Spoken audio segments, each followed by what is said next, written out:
پاک ہے وہ ذات جو لے گیا اپنے بندے کو راتوں رات مسجد حرام سے مسجد اقصی تک۔ کچھ جملے میں ان میں سے آپ تک پہنچانا چاہتا ہوں،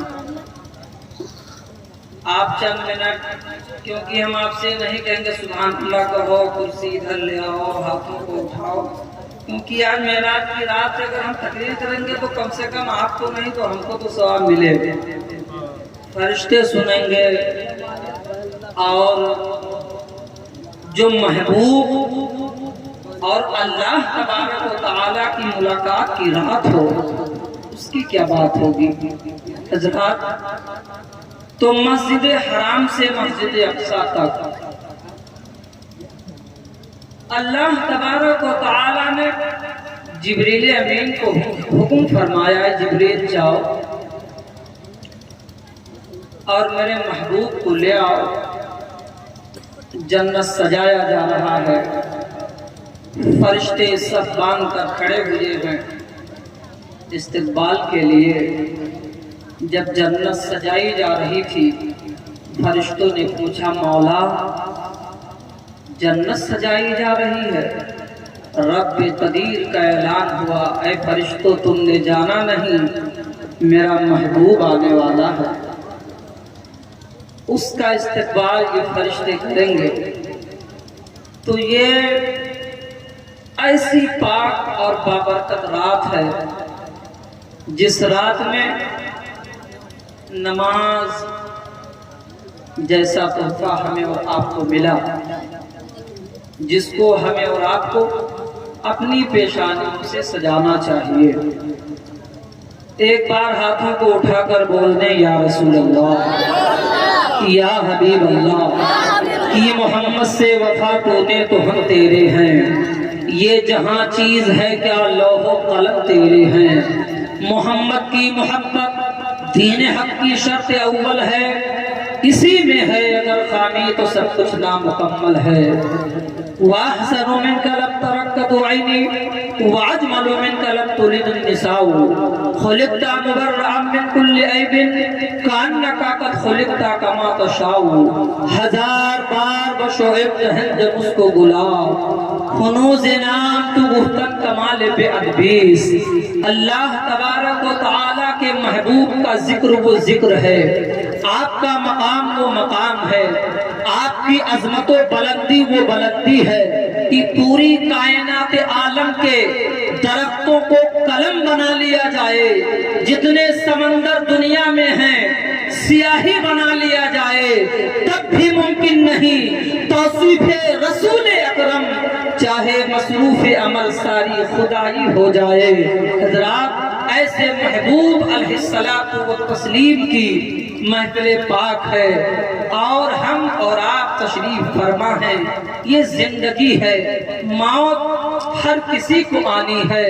ہم غریب نواز کا نعرہ لگاتے ہیں، غوث اعظم کا نعرہ لگاتے ہیں، اعلیٰ حضرت عظیم البرکت بریلی کے تاجدار کا نعرہ لگاتے ہیں، لیکن نعرہ ہی تو ہم لگاتے ہیں، ہم جس اعلیٰ حضرت کا نعرہ لگاتے ہیں کیا یہ سچ نہیں کہ ٹرین اسٹیشن پہ تھی بریلی کے تاجدار نے مصلی بچھا دیا تھا، ایسا سجدہ کیا تھا کہ ٹرین بھی رک گئی تھی، اسی بریلی کے تو تاجدار کا ہم نعرہ لگاتے ہیں، غریب نواز کا ہم صدقہ کھاتے ہیں، نعرہ لگاتے ہیں، لیکن ہم وہ کردار بھول جاتے ہیں، وہ محبتیں بھول جاتے ہیں۔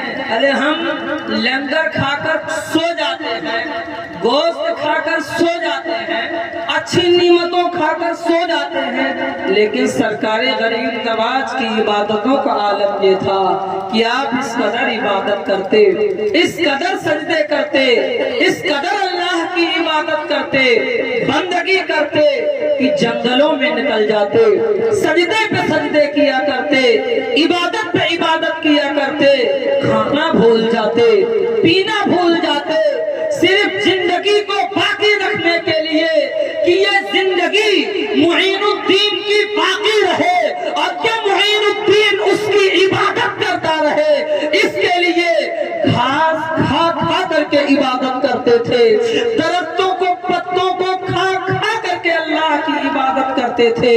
اللہ تبارک و تعالی نے اپنے قرآن پاک میں اعلان فرمایا فَبِأَيِّ آلَاءِ رَبِّكُمَا تُكَذِّبَانِ، تم اپنے رب کی کون کون سی نعمت کو جھٹلاؤ گے؟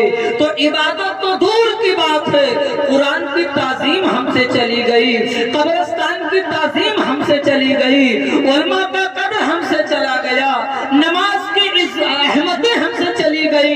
نماز تو دور کی بات، مسجدوں سے آذان کی صدا بلند ہوتی ہے اور وہ صدا بلند ہوتی رہتی ہے، ہم آپس میں گفتگو کرتے رہتے ہیں، یہ نہیں سوچتے یہ جس ذات کی آواز آ رہی ہے وہ ایسے پروردگار کی آواز آ رہی ہے جس کائنات عالم نے پوری کائنات کو پیدا فرمایا ہے، پوری دنیا کو پیدا فرمایا ہے۔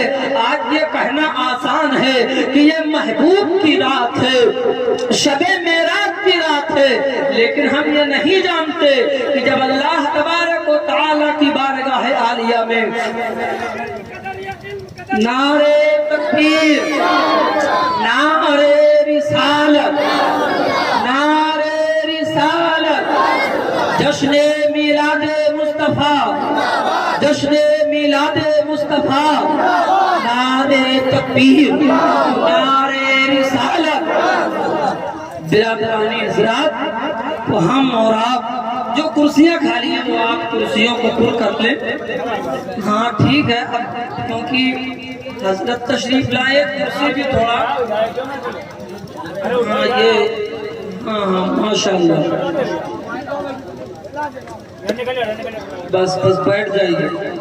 ماشاءاللہ ہمارے یہ نوجوان بڑے سمجھدار ہیں، یہ اسی انتظار میں تھے کہ جب حضرت تشریف لائیں گے تو ہم ضرور آگے تشریف لائیں گے۔ یہی بہت بڑی چیز ہے کہ اپنے مہمان ہی کے استقبال کے لیے آپ یہاں پر آگے تشریف لائے ہیں۔ حضرات تو تقریباً 12 بجنے والے ہیں اور اب بھی آپ حضرات تشریف فرما ہیں، یہ بہت بڑی نصیبے کی بات ہے کہ ہر سال 28 فروری کو یہ پروگرام ہوتا ہے، اور کچھ اتفاق ایسا ہوا کہ آج معراج کی رات کی بہترین رات ہمیں اور آپ کو مل گئی۔ ماحول کو ہم پیدا کر لیں اور اپنی زندگی کو وہ زندگی بنا لیں کہ ہم نماز کو، قرآن کو اور علم کو، تمام باتیں علماء کے ذریعے ہم اور آپ سماعت کرتے رہتے ہیں اور اپنے ذہن و فکر میں بساتے رہتے ہیں، لیکن اس کو نکال دیتے ہیں۔ تمام نوجوان بچے یہاں پہ تشریف فرما ہیں۔ میں ہر مومن مسلمان کو، کیونکہ مومن مسلمان جو ہوتا ہے، حضرت تشریف لا چکے ہیں، یقیناً جو مومن ہوتا ہے وہ کسی کو دھوکہ نہیں دے سکتا، مومن کسی کی امانت میں خیانت نہیں کر سکتا، مومن غدار نہیں ہو سکتا ہے۔ تو ہم اپنے آپ کو سوچیں کہ کیا میرا نام ہی مسلمان ہے، یا ہمارا کردار، ہماری عادتیں کیا ہیں، ان چیزوں پر ہم نگاہ ڈالیں۔ پوری دنیا کے اندر ہم ذلیل و رسوا ہوتے چلے جا رہے ہیں، ہم دوسروں پر تو انگلیاں اٹھاتے ہیں، لیکن ہم یہ نہیں سوچتے کہ جمعہ بھی ہم پڑھتے ہیں تو کس انداز سے پڑھتے ہیں۔ ہو سکتا ہے کچھ ایسے بدنصیب ہوں جن کا جمعہ کی نماز بھی چھوٹ جاتی ہے۔ کچھ ایسی مسجدیں ہم نے دیکھی ہیں کہ بہت زیادہ ٹھنڈی ہوتی ہے تو لوگ نہانے کے لیے جمعہ چھوڑ دیتے ہیں۔ کتنے شرم کی بات ہے، کتنے شرم کی بات ہے۔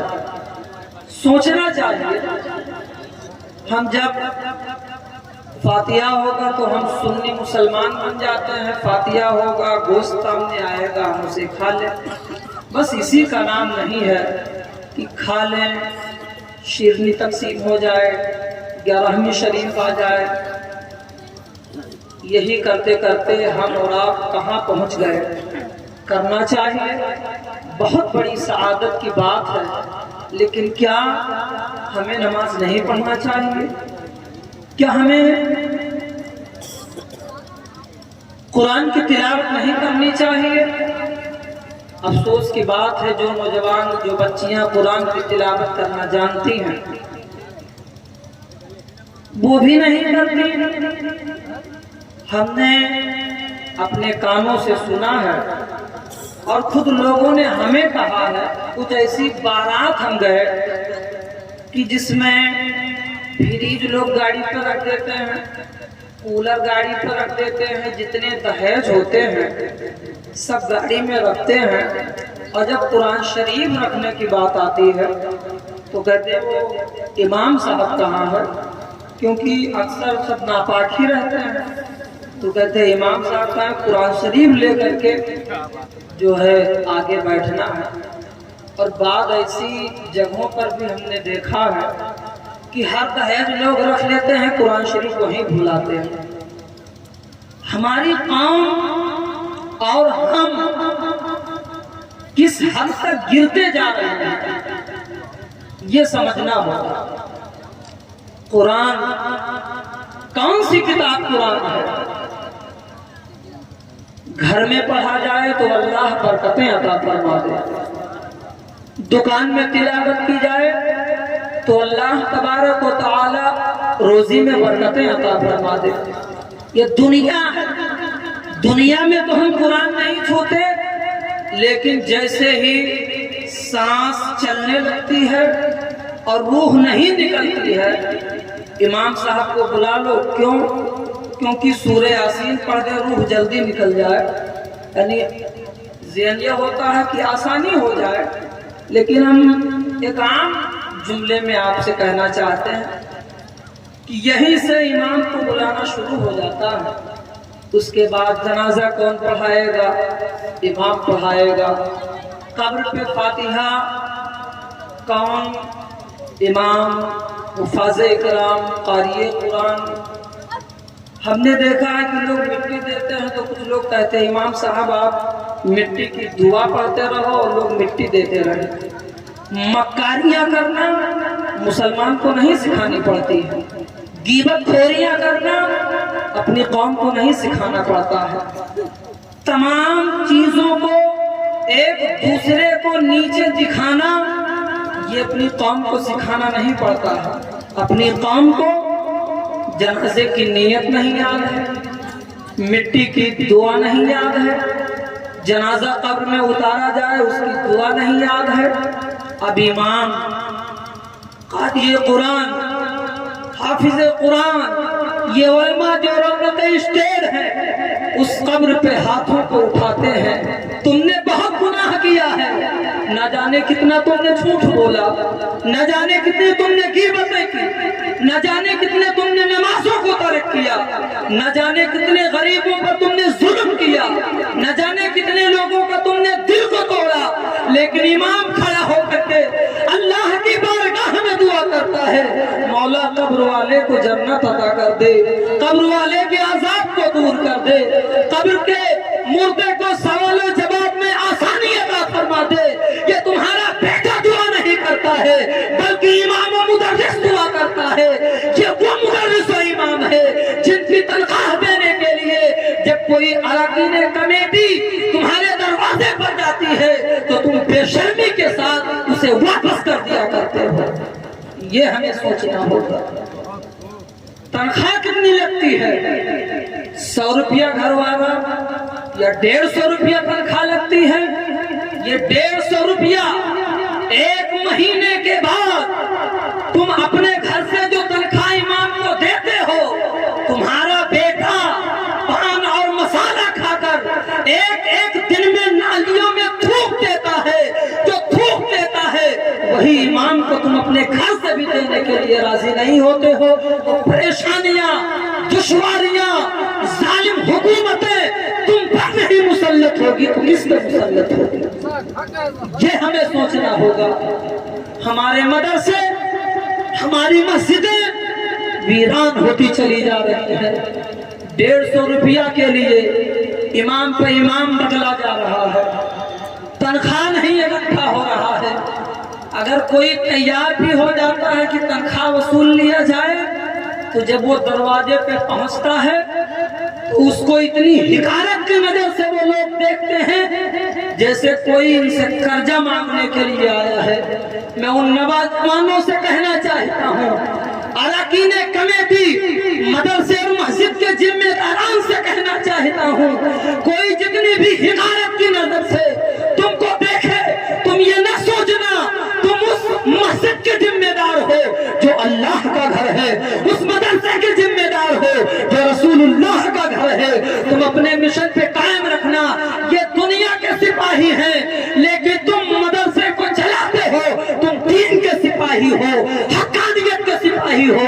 تم اپنے مشن میں ہمیشہ لگے رہنا۔ اللہ تبارک و تعالی غیب سے تمہاری امداد فرمائے گا، مدد فرمائے گا۔ اس لیے جو قوم کا درد تھا وہ ہم نے آپ کو بتایا۔ یہ زندگی ختم ہو جائے گی، قبر سے لے کر اب آئیے روحانی کی فاتحہ چنا کون کرے گا؟ یہ امام کرے گا۔ ہر چیز امام کر رہا ہے، زندگی سے لے کر اور قبر کے اتارنے تک، روحانی تک، یہ تمام چیزیں ہوتی ہیں۔ لوگ پارا زوردار انداز میں کہتے ہیں 500 پارا، 1000 ختم قرآن پاک ہم نے جو ہے اپنے چچا کے نام بخش دیا ہے۔ بے شک ضروری ہے، لیکن ایک تلقینی جملہ میں اور کہنا چاہتا ہوں، 1000 قرآن پاک نہیں بلکہ 2000 قرآن پاک بخش دے، جب تک اللہ تبارک و تعالی اپنی بارگاہ میں قبول نہیں فرمائے گا تب تک عذاب قبر دور نہیں ہو سکتی ہے۔ اللہ چاہے تو قرآن پاک کی ایک آیت پاک کے صدقے میں جنت عطا فرما دے، اور رب نہ چاہے ہزاروں قرآن بخش دیے جائیں، لیکن تم اس وقت تک عذاب قبر میں گرفتار رہو۔ یہ نہ سوچنا چاہے جتنا ہم شراب پئیں، جھوٹ بولیں، غیبت کریں، بدکاریاں کریں اور 1000 قرآن مانگیں گے، بخش دیں گے، وہ گناہ ختم ہو جائے گا۔ اگر اس بھوک میں آپ ہیں تو علم کی بہت بڑی کمی آپ کی ہے۔ اپنی کمی کو دور کریں، دوسرے کو نہ دیکھیں وہ مارا جا رہا ہے، وہ مارا جا رہا ہے، مسجد میں نماز نہیں پڑھنے دیا جا رہا ہے۔ یہ سب فضول کی باتیں ہیں۔ یہ تمام حکومتیں یہ تو 70-80 سال کی ہیں، اپنی تاریخ اٹھا کے پڑھو۔ کئی 30 سال تک حکومت کرنے والوں نے حکومت کیا ہے، لیکن کس بنیاد پر کیا ہے؟ دل میں اللہ تبارک و تعالی کی محبت تھی، زبان پہ اللہ تبارک و تعالی کا وہ قرآن نازل کرتا قرآن کی تلاوت تھی، تب حکومتیں ہو رہی تھی۔ اس لیے میں ان باتوں کے ساتھ اپنی باتوں کو ختم کرنا چاہتا ہوں۔ ہر چیز تمہارے پاس ہے، تم دوسرے کو نہ دیکھو، اپنے آپ کو دیکھو۔ مسجدیں اور مدرسوں کا ذمہ دار کون ہے؟ ہم اور آپ ہیں، اور کون ان کو تباہ و برباد کر رہا ہے؟ تم تباہ و برباد کر رہے ہو جب تنخواہ نہیں دے پا رہے ہو۔ یہ مدرسہ شیخر پوروا کا 15 سال ہم کو اس علاقے میں آئے ہو گیا، لیکن اب کہیں جا کر کے یہ دیوار ہو پائی ہے۔ کتنی شرم کی بات ہے۔ شیخر پوروا یہاں کس گاؤں سے کم یہاں لوگ کھاتے پیتے ہیں، کون کم کمانے والا یہاں ہے؟ کہنا چاہتا ہوں میرے دوستو، تم بہت اچھے ہو، لیکن جس طرح اپنے بیوی کا حق نکالتے ہو، بچوں کا حق نکالتے ہو، اہل و اقارب کا حق نکالتے ہو، اسی لیے دین کے لیے نکالو، مسجد کے لیے نکالو، مدرسے کے لیے نکالو۔ جب یہ نکالو گے تو تمہاری دولت میں رب برکتیں عطا فرمائے گا، چاہتیں عطا فرمائے گا، تمہارے دلوں میں راحتیں عطا فرمائے گا۔ اس لیے ان تمام چیزوں کو اپنے دل میں بساؤ۔ اعلیٰ حضرت عظیم البرکت بریلی کے تاجدار کا شعر گنگناؤ۔ یا رسول اللہ چمک تجھ سے پاتے ہیں سب پانے والے، میرا دل بھی چمکاتے چمکانے والے، برستا نہیں دیکھ کر ابر رحمت، بدوں پر بھی برسا دے برسانے والے، تو زندہ ہے اللہ تو زندہ ہے واللہ، میری چشم علم سے چھپ جانے والے۔ پڑھو قرآن پڑھاؤ قرآن۔ السلام علیکم ورحمۃ اللہ وبرکاتہ۔